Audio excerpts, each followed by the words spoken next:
देखिए, उत्तर प्रदेश के चुनावी जंग में आज तीसरे चरण का शोर थम गया और चौथे चरण का रण अब छिड़ गया है।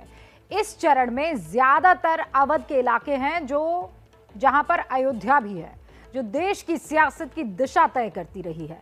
और इसीलिए चुनाव प्रचार के चौथे चरण में पहुंचते ही बीजेपी अध्यक्ष अयोध्या पहुंचे, राम का नारा बुलंद किया। अवध का इलाका राम नाम की राजनीति का केंद्र तो रहा ही है। इस इलाके के चुनावी समीकरण भी बहुत उलझे हुए हैं। इतना अगर आसान होता तो अवध जो है वो अयोध्या का, वहां पर अयोध्या जो है सेंटर पॉइंट में ना होता।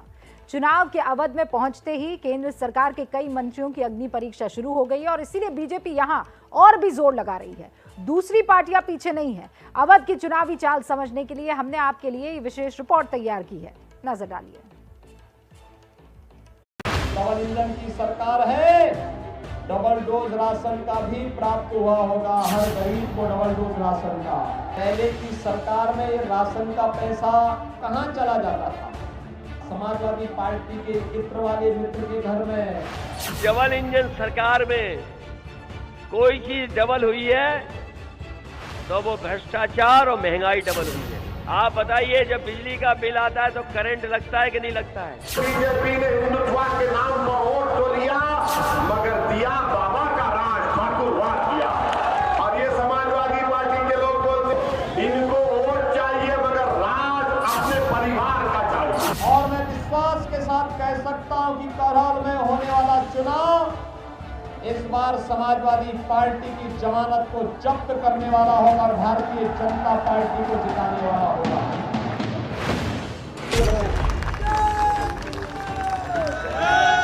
इसी के साथ ही तीसरे चरण का चुनावी शोर अब थम गया और चौथे चरण का बिगुल भी बज गया।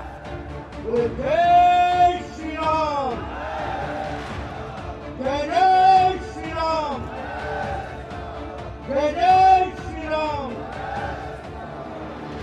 जय श्री राम के उद्घोष के साथ ही अब यूपी का चुनाव भारतीय राजनीति की उस प्रयोगशाला में पहुंच चुका है जिसने देश की राजनीति की दिशा और दशा दोनों ही प्रभावित की, यानी अयोध्या, जो उत्तर प्रदेश के अवध का हिस्सा है।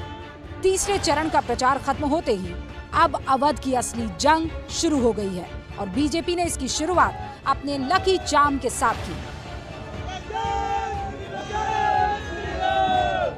आज भव्य राम मंदिर बन रहा है। इसी राम मंदिर को लटकाने का काम कांग्रेस पार्टी करती थी कि नहीं करती थी? यही राम मंदिर के राम भक्तों पर गोली चलाई थी समाजवादी पार्टी ने कि नहीं?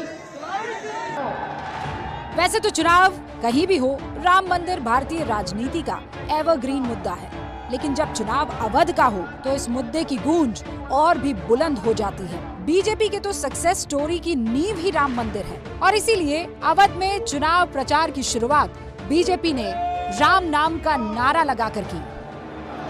जय जय श्री राम, जय जय श्री राम। दीपोत्सव अयोध्या का दीपावली के अवसर पर पूरा देश और पूरी दुनिया मर्यादा पुरुषोत्तम भगवान श्री राम की अयोध्या से जुड़ती है। आज लोग आपसे वोट मांगने आएंगे, आपसे वोट मांगेंगे। जब वोट मांगने कोई आए तो उनसे जरूर पूछना कि आप किस मुंह से वोट मांगने आए हैं। आप ही थे ना, आपकी सरकार थी ना जिन्होंने राम भक्तों पर गोलियां चलाई। अयोध्या में जेपी नड्डा की एक ही दिन में 3 सभाएं ये बताती है कि बीजेपी इस चुनाव को राम मंदिर से जोड़ने में जुट गई है, क्योंकि चौथे और पांचवें चरण का वोट जिन इलाकों में डाला जाएगा उनमें से ज्यादातर अवध का इलाका है और इस इलाके में राम मंदिर प्रमुख केंद्र है। उम्मीद है कि भाजपा को श्री राम का इस इलाके में भरपूर आशीर्वाद मिलेगा, क्योंकि श्री राम के मुद्दे से कई बार सत्ता की चाबी भाजपा को मिल चुकी है और सत्ता की एक सड़क इसी अवध के इलाके से होकर गुजरती है।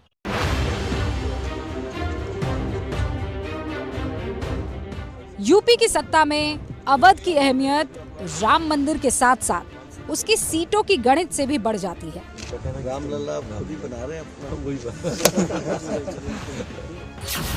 अवध में कुल 21 जिले हैं, जिसमें कुल 118 सीटें आती है।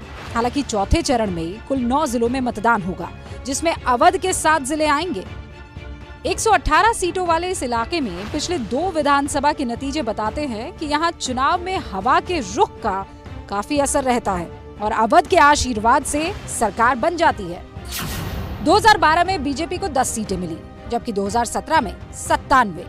समाजवादी पार्टी को 2012 में 90 सीटें मिली और 2017 में 12। बीएसपी को 2012 में 10 सीटें ही मिली थी और 2017 में उसे सिर्फ 6 सीटें मिली। नतीजा, जब अवध में साइकिल चली तो अखिलेश की सरकार बनी, जब अवध में कमल खिला तो बीजेपी की सरकार बनी। चौथे चरण के मतदान में उम्मीदवारों के साथ केंद्र सरकार के कई मंत्रियों का भी टेस्ट होगा, क्योंकि इस चरण में जिन जिलों में वोट डाले जा रहे हैं वहां से मोदी सरकार के 4 मंत्री आते हैं। पहला नाम है रक्षा मंत्री राजनाथ सिंह का, जिनका संसदीय क्षेत्र लखनऊ है। दूसरा नाम है स्मृति ईरानी का, जिनका संसदीय क्षेत्र अमेठी है। इसके अलावा मोहनलालगंज से सांसद कौशल किशोर और लखीमपुर से सांसद और केंद्रीय गृह राज्य मंत्री अजय मिश्रा टेनी के इलाके में भी चौथे चरण में मतदान होना है। इन चारों के इलाकों में विधानसभा की 21 सीटें हैं, इसीलिए ये इनके लिए अग्नि परीक्षा से कम नहीं है। चौथे चरण की अग्नि परीक्षा के लिए मोदी के मंत्री भी पूरी तैयारी कर रहे हैं। रक्षा मंत्री राजनाथ सिंह ने लखनऊ में प्रचार की कमान संभाल भी ली है। और यकीन रखना, हमें ऐसा प्रधानमंत्री मिला हुआ है बहनों भाइयों, 56 इंच चौड़े सीने का प्रधानमंत्री मिला है।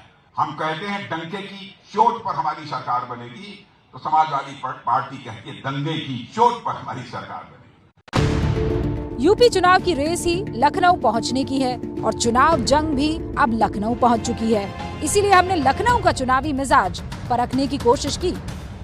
महंगाई भी मुद्दा है। जैसे हम लोग देख रहे हैं, हमारी किचन में हम रोज ही काम करते हैं, तो सरसों के तेल की जो प्राइसेस बढ़े हैं वो तो एकदम से बहुत ज़्यादा इंक्रीज़ हुए हैं। और राष्ट्रवाद बिल्कुल ज़रूरी है। हमें राष्ट्रवाद की कमी थी, इसलिए हम अक्सर बीच बीच गुलाम होते रहे, बटे रहे। राष्ट्रवाद पनपेगा तो हम हर तरफ से सर्वांगीण विकास होगा। परिवारवाद एक बहुत बड़ा मुद्दा है। अब चूंकि आज़ादी को 75 साल हो गए हैं, हम लोग डेमोक्रेसी में रहते हैं और डेमोक्रेसी में अब नए लोगों को, नए टैलेंट को, नए लीडरशिप को आगे आने की ज़रूरत है। यूपी में जुबानी जंग भले ही सबसे ज़्यादा अखिलेश और बीजेपी में छिड़ी हो, लेकिन चौथे चरण में बीएसपी फैक्टर को कमज़ोर नहीं आंका जा सकता है, क्योंकि अवध के इलाके में बीएसपी का एक बड़ा वोट बैंक है और बीएसपी के वोटर को इस बार साइलेंट माना जा रहा है। चौथे चरण में जिन इलाकों में मतदान होगा वहां आबादी के लिहाज से एससी वोट बहुत अहम हो जाता है, बहुत। इसमें सबसे ज्यादा शेड्यूल कास्ट आबादी सीतापुर जिले की है, जहां 32% एससी है। हरदोई में 31% है। उन्नाव में भी इनकी जो संख्या है परसेंटेज के लिहाज से वो 31% है। ये सीतापुर में देखिए 32% आपको दिखाई दे रहा है, उन्नाव में 31% है, रायबरेली में 30% है, लखीमपुर में 26% है, लखनऊ में 21% है। लखीमपुर फिर बता दूं 26%, लखनऊ 21%। यानी चौथे चरण में अवध के आधे से ज्यादा जिलों में एससी आबादी 1/3 के आसपास है और 2017 का वोटिंग पैटर्न बताता है कि यूपी में एससी वोट की लड़ाई प्रचंड है, क्योंकि एससी वोट का जाटव हिस्सा भले ही बीएसपी के पास हो, लेकिन गैर जाटव वोट जो है वो बढ़ चुका है। और कैसे? 2017 में जाटव वोट की अगर मैं बात करूं तो बीजेपी को 9%, अखिलेश को सिर्फ 3% और मायावती को 86% वोट मिला था जाटव का। लेकिन गैर जाटव वोट में बंटवारा कैसे हुआ? बीजेपी को 31%, अखिलेश के खाते में 43% और मायावती को सिर्फ 10% मिला था। अवध में एससी आबादी में बड़ी संख्या गैर जाटव वोट की है और जिस तरह से गैर जाटव बटे हुए हैं उसे देखते हुए अवध की लड़ाई में गैर जाटव वोट पर कब्जे का घमासान जो है वो यकीन मानिए अभी और तेज होना तय है, जरूर होगा। और इसी पर हमारी भी नजर बनी रहेगी।